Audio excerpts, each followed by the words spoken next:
جھوٹ کا وبال۔ جھوٹ بولنا بہت بڑا گناہ ہے۔ جھوٹے آدمی پر اللہ تعالیٰ کی لعنت اور پھٹکار برستی ہے۔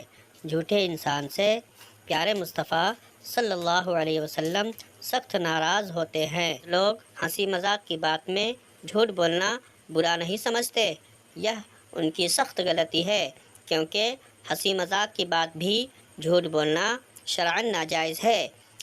ایک لڑکا اپنے گاؤں کے کنارے میدان میں بکریاں چرایا کرتا تھا۔ ایک دن اس کو ایک شرارت سوجھی۔ اس نے چلانا شروع کیا، بھیڑیا بھیڑیا!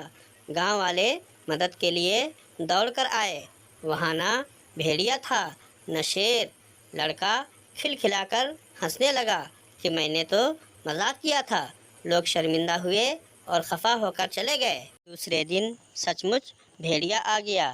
لڑکے نے خوب شور مچایا، گاؤں کے لوگوں کو بار بار پکارتا رہا، مگر کوئی شخص بھی مدد کے لیے نہیں پہنچا۔ لوگ سمجھے کہ کل کی طرح مذاق کرتا ہوگا۔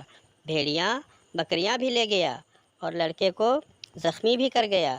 دیکھو، لڑکے نے جھوٹ بول کر اپنا ہی نقصان کیا۔